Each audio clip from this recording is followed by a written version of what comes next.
설교 제목을 하나님이 진짜 원하시는 것 이렇게 정했습니다. 여러분, 하나님이 진짜 원하시는 것이 무엇일까요? 여러분도 한번 생각해 보십시오.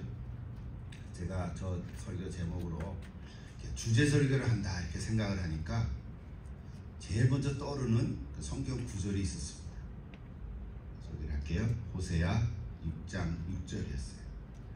나는 인애를 원하고 제사를 원하지 아니하며 번제보다 하나님을 아는 것을 원하노라. 저 구절이 떠올랐어요.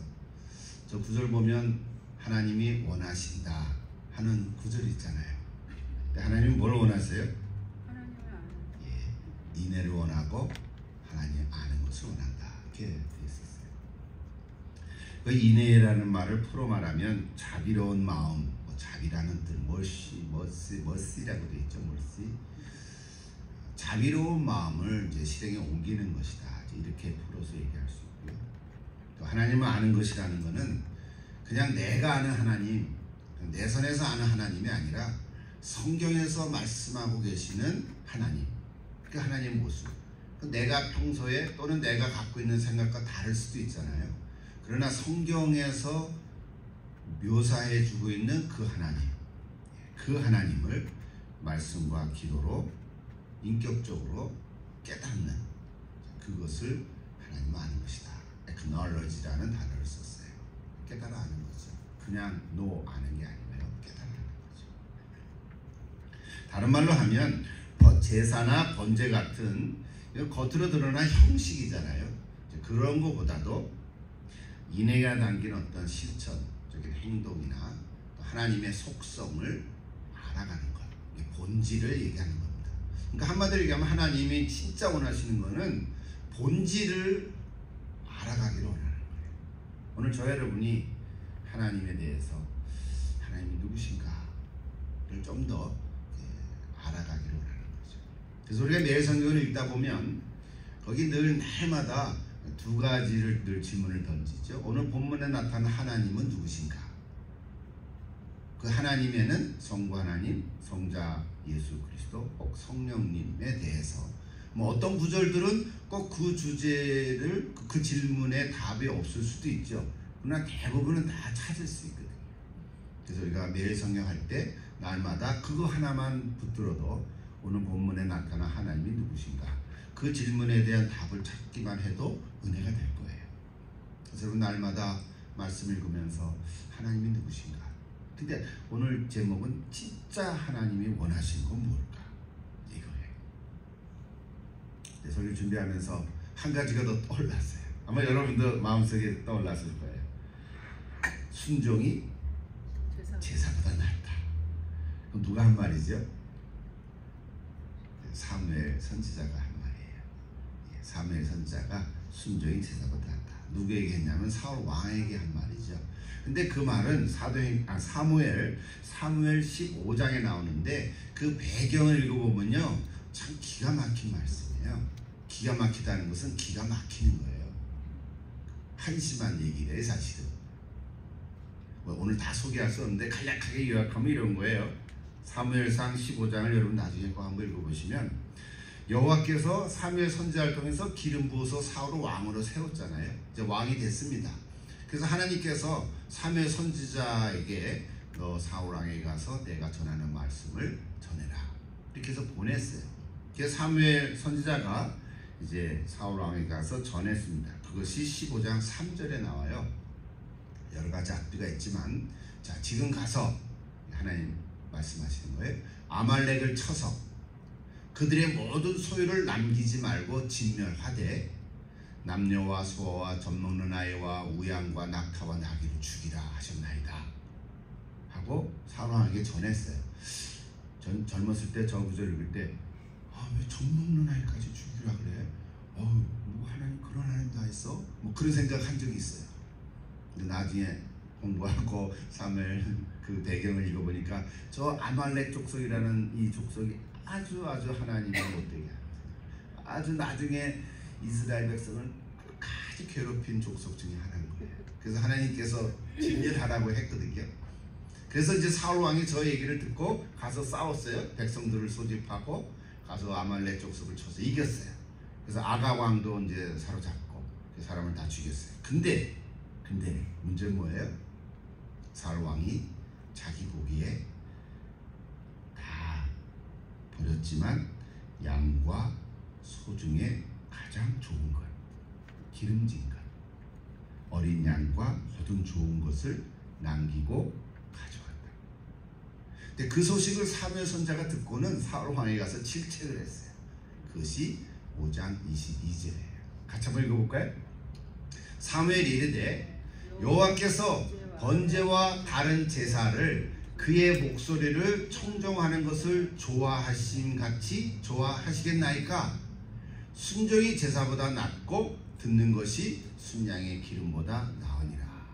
저기서 나오는 구절이에요. 근데 저게 왜 나왔냐면 사무엘 선지자가 사울 왕에게 저렇게 얘기를 하니까 사울 왕이 뭐라고 변명을 했냐면 내가 이거 가져온 것은 여호와께 제사를 드리려고 가져왔습니다. 그렇게 말을 했거든. 그냥 전리품으로 가져왔다 그러면은 그나마 좋아할 텐데 이 송과 양이 너무 좋아서 토식토래해가지고 내가 하나님께 제사 드리려고 갖고 왔습니다. 그랬단 말이에요. 그랬더니 사무엘 선지자로부터 저 얘기를 들은 거예요. 배경을 이해하시죠? 좀 정리하시죠. 근데 23절도 보면요 너무 엄청나요. 이는 거역하는 것은 점치는 죄와 같고 완고한 것은 사신 우상에게 절하는 죄와 같으니라. 왕이 여호와의 말씀을 버렸으므로 여호와께서 왕을 버려 왕이 되지 못하게 하셨나이다. 그래서 그때부터 하나님께서는 사울 왕을 이제 왕으로 인정하지 않은 거예요. 그래도 겉으로는 계속 왕 노릇을 했죠. 다윗이 왕이 될 때까지. 그러니까 오늘 정리를 하면 정말로 하나님이 원하시는 게 뭘까? 우리 아까 호세아서를 통해서는 제사보다는 인애 그리고 자비를 원하고 번제보다는 하나님 아는 것을 원한다 그랬는데 사무엘 선지자를 통해서는 이런 제사보다 순종을 원하신다. 순종 하나님의 말씀을 듣는 것을 원하신다. 이런 거예요. 이 세 가지만 좀 우리가 분명히 알아도 우리 삶이 좀 변화되지 않겠습니까?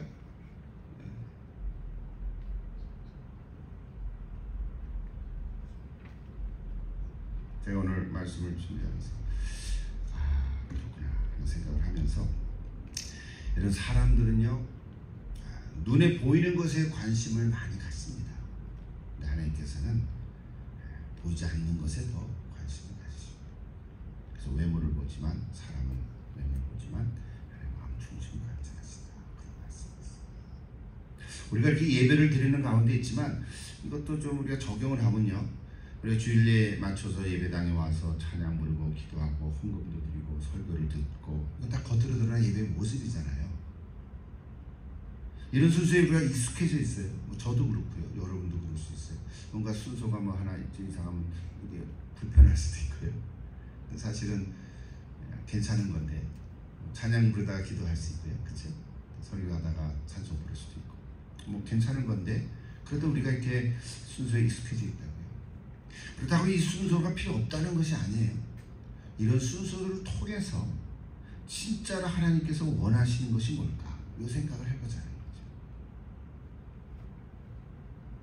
하나님의 임재를 경험하는 거예요. 찬양과 기도와 말씀을 통해서 하나님이 오늘 나와 함께 하신다. 나와 함께 하시는 성령님께서 이미 내가 알고 있는 말씀 혹은 처음 들은 말씀들을 통해서 하나님이 나와 함께 하시는구나, 성령님이 나와 함께 하시는구나 하는 것을 경험하고 돌아가야 되는 거. 이게 예배의 참 모습이고 하나님께서 이것을 원하신다고 생각합니다. 제가 최근 하나 읽은 적이 있는데요. 에이든 월슨 토저라고 하는 선교사가 있었어요. 그런 이 시대의 선지자라는 평판을 들었던 분 중에 하나였는데요. 그의 글을 좀 소개하면요 굉장히 레티컬한데요. 오늘날 크리스찬들의 오염된 신앙의 현실을 깊숙이 들여다보면서 인기에 영합하지 않고 타협없는 하나님의 말씀을 강력하게 선포하곤 했습니다. 그는 기독교가 세상과 절충하여 타협된 복음을 전하는 것에 대해서 경고의 나팔을 불기도 했고요. 예를 들면 회개하지 않는 그리스도의 영접, 회개하지 않는데 예수를 믿어라, 예수를 영접하면 구원 얻는다, 이런 좀 값싼 구원, 또는 십자가가 없는 성공적인 어떤 처세술, 이런 거를 전하는 것은 그는 사입이다, 이렇게 아주 그냥 강하게 얘기한 적도 있어요. 그래서 그는 예배가 대중의 인기에 야합하여 일종의 쇼 엔터테인먼트의 길로 나아가는 것을 보면서 경고하기도 했어요. 근데 이걸 언제 얘기한 거냐면요, 그분이 1963년에 돌아가셨거든요. 70년 전에 돌아가셨어요. 그러니까 이런 말씀을 한 게 거의 100년 전이에요. 근데 이 얘기를 임금은 오늘 이 시대 우리 교회와 예배의 모습과 크게 다르지 않잖아요. 그게 놀라운 거예요, 사실. 그러니까 그런 글들이 이 개인적인 토조의 이야기라기보다는 그분을 통해서 하나님이 우리에게 주시는 메시지라고 저는 느끼는 거예요. 가끔 움찔움찔할 때가 있어요. 저 자신도 그럴 수도 있죠. 이게 메시지예요.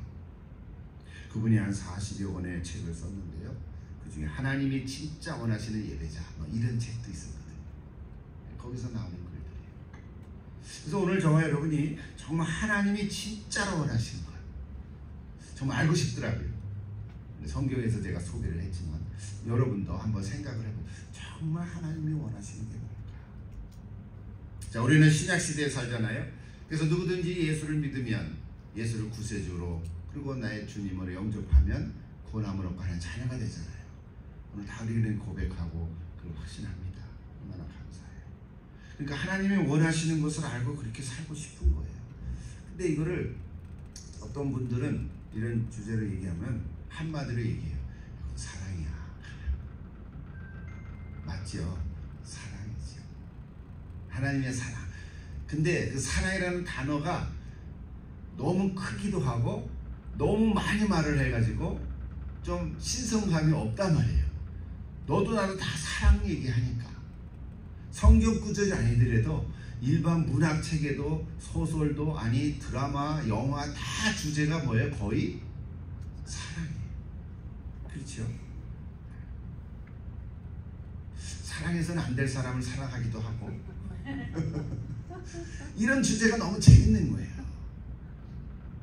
제목들을 보면은 혹해요. 와, 재밌겠다. 간접 경험을 하는 거죠. 요즘 시대가 그렇다. 그러니까 사랑이라는 주제가 너무 귀한 거예요. 좋아서 그러는 거죠, 사실. 근데 이거 사랑은 하나부터 시작한 건데. 그래서 하나님이 진짜 원하는 거는 뭐냐? 사랑이다. 그 틀린 말이 아니에요. 맞아요. 근데 우리는 또 예수님 얘기를 하나 더 하면, 예수님 우리에게 전해준 세 계명이 있잖아요. 그건 뭐예요? 서로 사랑하라는 거예요. 사랑, 나 혼자 사랑이 아니라 서로 옆에 사람과 서로 사랑해라. 그 옆에 사람이 나를 사랑하는 사람도 사랑하지만 나를 미워하는 사람까지도 사랑해라. 그거까지 거거든요. 그건 좀 쉽지 않단 말이에요. 서로 사랑하라는 거니까. 자, 이렇게 얘기하면 그거 된 것 같아요. 그렇지 않아요? 또 고린도서 13장 보면 사랑 짱인데 그 사랑을 한번 읽어보세요. 그냥 사랑이 그냥 사랑이 아니에요. 거기는 온갖 것이 다 포함되어 있어요. 그죠? 오래 참는 것부터 시작해서 진리와 함께 기뻐하고 의와 함께 기뻐하고. 그러니까 사랑은요, 그냥 감정적인 그런 애틋함이 아니고 깊이 있는, 정말 모든 것을 다 포함한 단어 같아요. 그래서 사랑 한마디 하면은 됐어요. 되는 거예요, 사실. 사실을 제가 오늘 설교 제목을 이렇게 하나님이 진짜 원하시는 건 무엇이냐 이렇게 정하면서 시작을 하면서, 이거를 주제 설교를 만약에 제가 한다면 이렇게 마무리를 해도 좋은 설교가 됐을 거예요. 그렇죠? 여러분 여기서 끝나도 되죠, 그죠? 진짜 하나님 원하시는 건 뭐냐? 요거 들었잖아요. 5가지. 인애, 하나님 아는 거, 순종, 그다음 사랑, 서로 사랑. 요 5가지 문제를, 요 단어를 가지고 쫙 풀어가면은 설교 한 편이 쫙 되잖아요. 충분해요. 근데 제가 오늘은 지난 7월부터 예레미야 말씀을 중심으로 설교를 해와서 오늘 마무리를 하는 건데, 물론 나중에 또 기회가 있으면 하겠지만, 오늘 본문에 나타난 말씀, 오늘 예레미야 24장에 나타난 이 말씀을 통해서 하나님이 진짜로 원하시는 것이 무엇인가? 이 질문을 적용해 볼 때 또 새로운 거 하나를 발견하게 되죠. 정말 하나님이 진짜 원하시는 겁니까? 조금 다른 관점을 발견해야 돼요. 시간이 많지 않으니까 자세히 얘기할 수 없겠지만 이따가 아까 우리 읽었던 24장 1절부터 10절 그렇게 어려운 구절들은 아니죠. 특별한 해석이 필요한 구절들은 없어. 읽으면 다 이해가 돼요. 비유 얘기지만 다 이해가 돼요. 유명한 알려진 너무 잘 알려진 예레미야가 본 무화과 두 광줄이 환상의 비유지요. 무화과 광줄이 비유예요. 이 비유는 앞에 1장 13절에 끓는 가마의 비유가 나오는데 그로부터 여러 번 선포했던 이 예레미야의 예언이 어떻게 성취되었고 앞으로 어떻게 성취되어 갈 것인가를 보여주는 말씀들이죠. 자, 오늘 24장은 크게 두 부분으로 나눴죠. 1절부터 3절까지 그리고 4절부터 10절까지. 자, 1절부터 3절까지는 그 무화과 광주리 비유의 내용을 얘기해 주는 거고 4절부터 10절까지는 그걸 해석해 주는 거예요. 그러니까 이미 다 알아들었어요. 해석이 없었으면 다 해석을 해야 될 텐데 다 이미 해석이 됐기 때문에 어려움이 없어요. 배경을 얘기하면 이런 거죠. 예레미야는 바벨론 포로 이후에 하나님의 백성을 온전하게 회복시킬 것이라는 하나님의 약속을 보여줌으로써 남은 백성들에게 위로를 전하고 있는 거죠. 특히 이 환상은 지금까지 예레미야가 전했던 것과는 조금 다른 건데 그전에는 유다의 현실적인 죄악을 고발하고 하나님의 심판을 막 알리는데 징계를 하는데 그 목적이 있었다면 오늘 환상은 이제 회복에 대한 말씀을 담고 있죠. 그러니까 이거를 묶어서 얘기하면 이런 것 같아요. 우리가 하나님을 다 몰라요. 알아도 이만큼밖에 모르지만 오늘 본문에 예레미야 선지자에 나타난 이야기들을 이렇게 종합해 보면 하나님의 징계를 하면서도 또 한편으로는 회복을 하는 사랑의 마음을 갖고 있어요. 이게 헷갈리는 거죠. 징계를 하려면 철저하게 징계를 하시든지, 그러니까 우리 아주 속된 말로 하나님이 그러시다는 건 아니고 우리 말로 병주고 약주다는 말 있죠. 하나님 그러시는 것 같아. 마치 막 야단을 치고 징계하고 너 심판하고 막 그렇게 얘기하시다가 너가 회개하고 돌아오면 너 용서해줄게, 이런 말씀을 또 주시는 거예요. 어디에 장단을 맞춰야 될까요? 하나님 말씀에 장단을 맞추면 되는데 우리는 그게 힘들다 이 말이죠. 우리 부모님들도 자녀 야단칠 때 그러잖아요, 그죠? 야단을 칠 때 막 진짜 어디 뭐 어떻게 할 수가 없을 것 같은데 사실은 그 야단이 그 밑바닥에 뭐가 있어요? 자녀를 사랑하는 마음으로 하는 거죠. 마치 그런 거예요. 그러니까 징계를 하면서도 하나님은 우리에게 여전히 은혜로움을 제시해 주시는 거예요. 이게 하나님의 모습입니다. 그러니까 하나님의 공의와 사랑은 함께 있어요. 드디어 역사 속에서 바벨론 왕 느부갓네살 왕이 군사를 이끌고 유다에 쳐들어왔습니다. 그래서 다 멸절시켰죠. 느부갓네살 왕, 또 마지막 유다의 여호야김, 마지막은 시드기야 왕이지만 여호야김 왕과 그의 태후, 왕비, 방백들, 목공들, 철공들, 유능한 사람들을 다 포함해서 길게 보면 한 10,000여 명 정도를 포로로 잡아갔습니다. 이것이 제1차 포로예요. 나중에는 시드기야 왕이 멸망되고 눈이 뽑혀서 완전 이제 멸망할 때 또 잡아갔죠. 자, 그래서 이제 이때 1차 포로 때 하나님께서 예레미야에게 환상을 보여준 것이 오늘 본문인데 아까 우리 읽었던 것처럼 무화과 광주리 배우인데 두 종류라 그랬죠. 하나는 좋은 무화과고 하나는 나쁜 무화과예요. 자, 하나님께서는 바벨론으로 잡혀간 유다 백성들을 이 땅으로 인도하고 그들을 세우고 헐지 아니하고 심고 뽑지 아니하겠다. 좋은 무화과라고 비유로 해석해 주셨습니다. 그들이 장차 본국으로 돌아오게 될 것이다. 예언이지. 그들을 좋게 여기신 것은 그들이 바벨론에 가서 회개했기 때문이다. 이게 이제 핵심이죠. 자, 포로된 백성들에게 하나님께서는 하나님은 아는 마음을 주어서 그들이 돌아오도록 하겠다. 그것이 이제 우리 아까 읽은 하나님은 한 번만 소리했을 때 6절이죠. 6절. 아까 자네가 찬양 만든 곡도 6절 7절을 가지고 만든 거잖아요. 그대가 똑같은 거예요. 그대가 그들을 돌아보아 좋게 하여 다시 이 땅으로 인도하여 세우고 헐지 아니하고 심고 뽑지 아니할 것이다. 7절이죠. 내가 여호와인 줄 아는 마음을 그에게 주어서 그들이 전심으로 내게 돌아오게 하리니 그들은 내 백성이 되겠고 나는 그들의 하나님이 되리라. 자, 저 구절은 옛날 모세 때부터 아브라함부터 계속 했던 말씀이에요. 근데 오늘 예레미야를 통해서 또 하는데 지금 누구에게 하는 거예요? 이게 지금? 이게 중요하죠. 유다 백성들이 하는데 누구에게? 구체적으로 포로로 잡혀간 사람들에게 하는 거예요. 그게 좋은 무화과 나무에 해당되는 사람들인 거예요.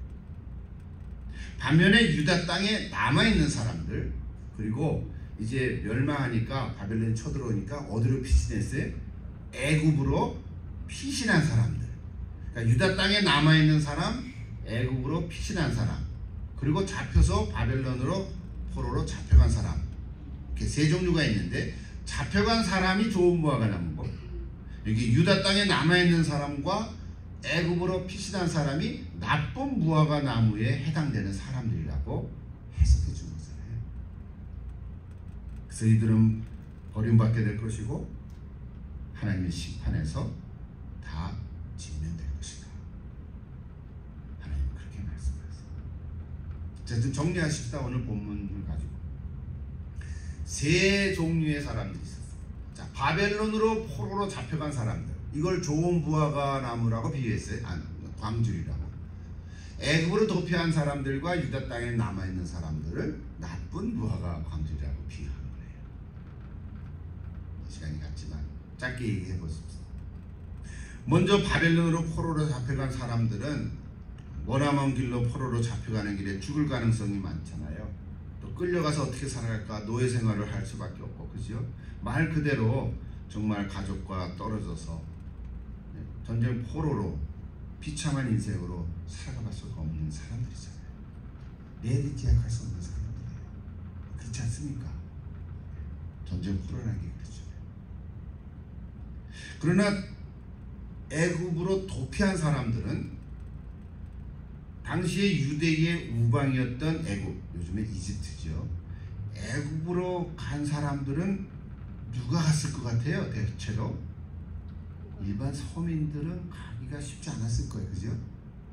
쉽게 얘기하면 사회적인 지도자의 위치에 있는 친애굽파들이라고 볼 수 있어요. 요즘으로 얘기하면 전쟁 나면 피할 길이 없어요. 근데 어떤 사람 피할 수 있어요?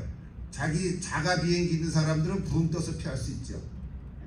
여러분 자가 비행기 혹시 하나씩 있으세요?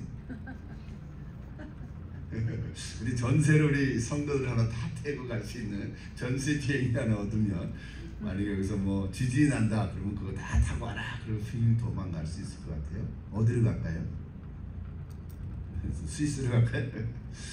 그런 얘기들이에요 지금.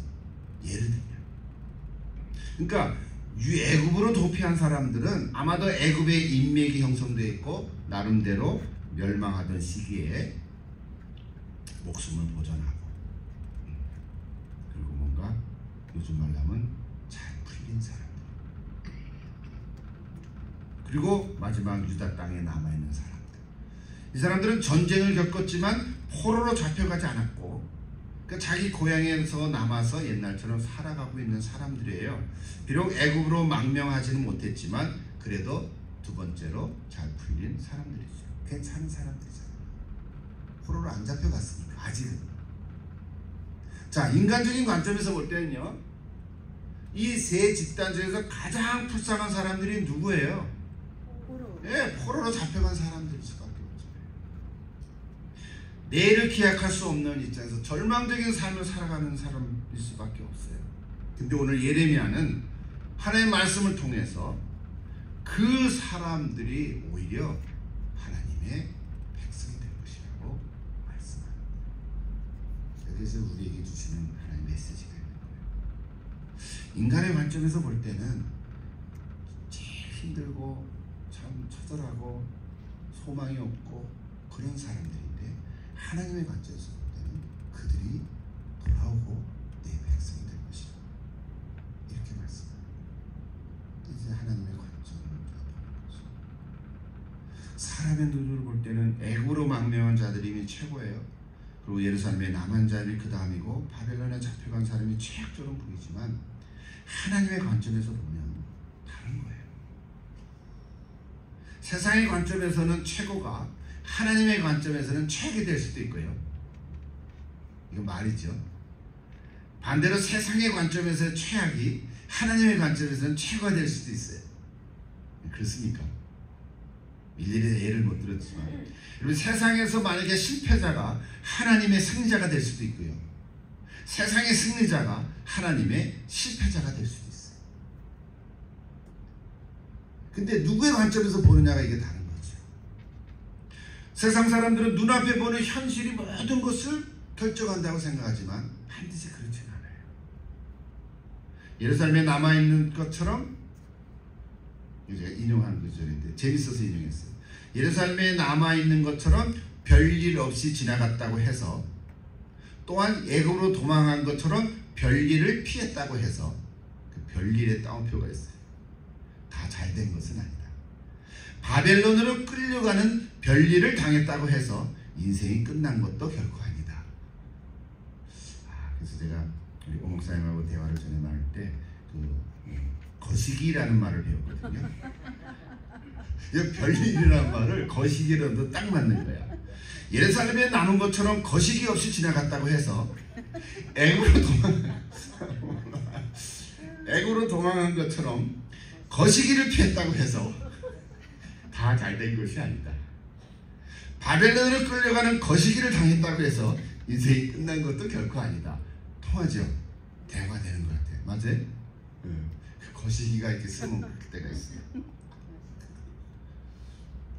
그러므로요, 하나님이 마침표를 찍기 전에 내가 먼저 마침표를 찍어서는 안 된다.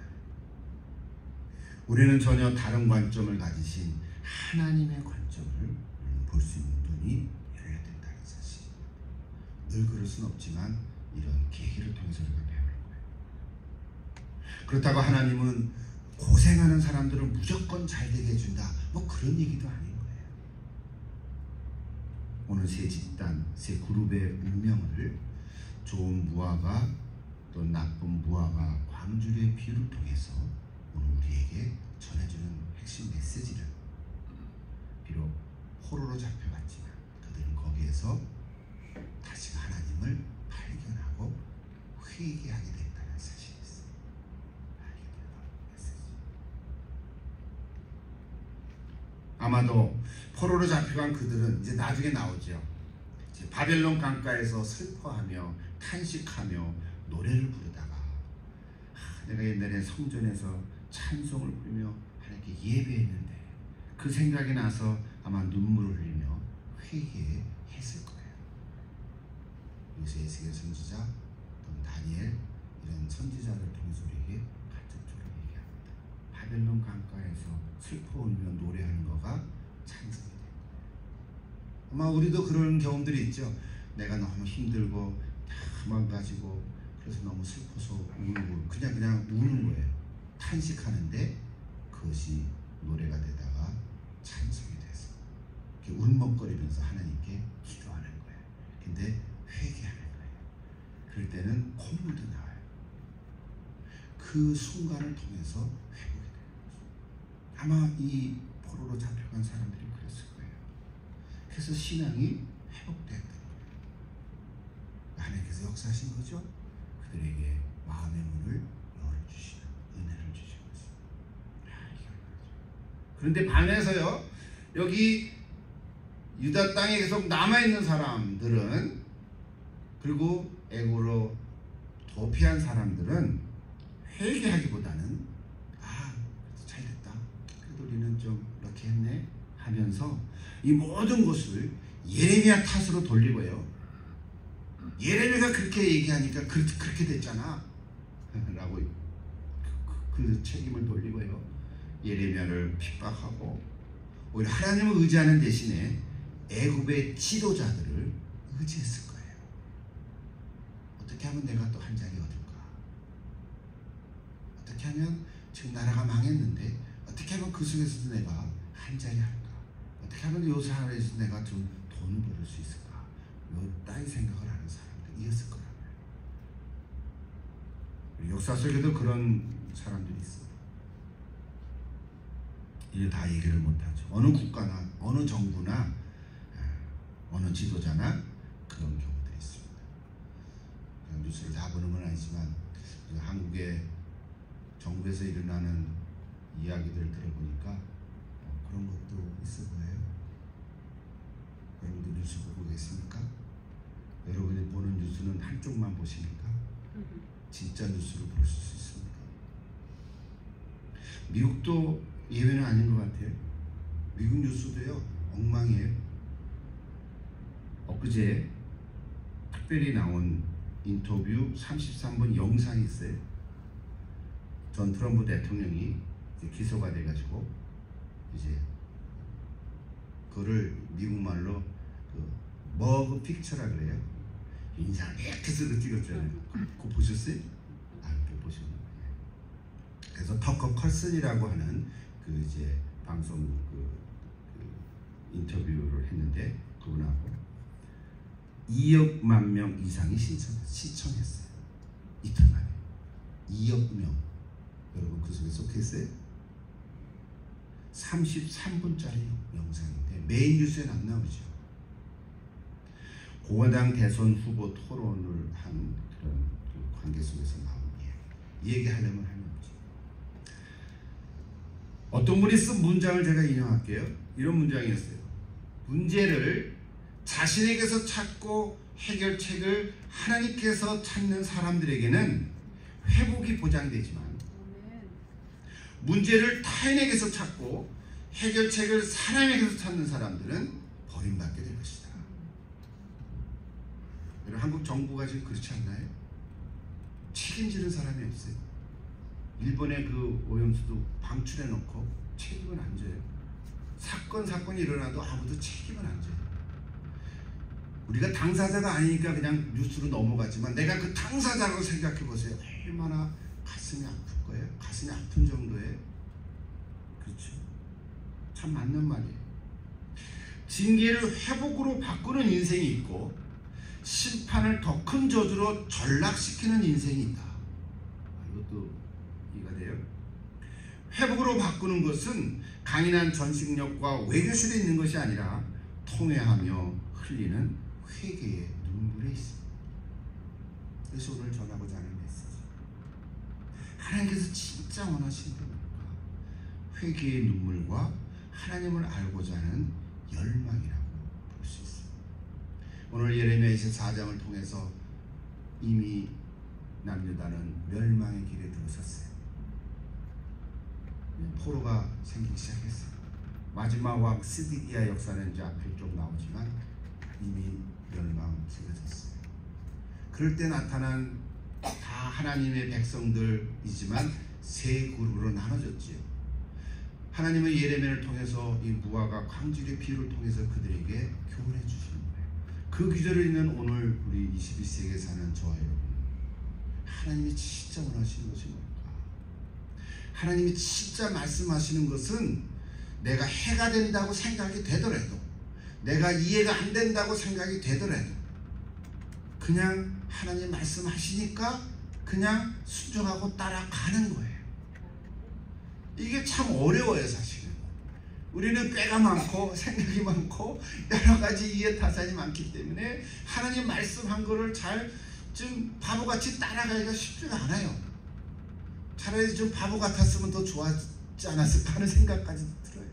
정말 하나님 말씀만 아는 사람은 그것이 전부인 줄 알고 따라가는데 자꾸 세상 것도 있고 나의 관점이 있고 세상의 관점이 있기 때문에 자꾸 비교하다 보니까 우리는 여기 오늘 에고로 피신한 사람들, 유다에 남아있는 사람들처럼 될 때가 있다는 거죠.